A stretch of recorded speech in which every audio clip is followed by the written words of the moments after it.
नाही व्यासपीठावरील सर्व बांधव, आज आपल्या परभणी जिल्ह्याच्या वतीनं संतोष भैया देशमुख यांना न्याय मिळावा म्हणून मोर्चा आयोजित करण्यात आला आहे।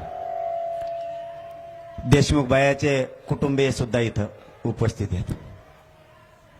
आता सगळे खूप बोललेत, मी जास्त बोलत नाही, पण एक मात्र सांगतो, एक मात्र नक्की सांगणार आहे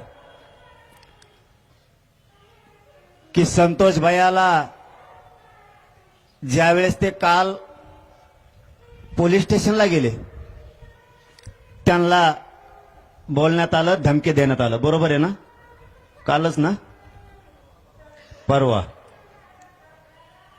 मी आतापर्यंत नाव घेऊन कधी बोललो नाही, कारण माझा स्वभाव आहे, मला काहीतरी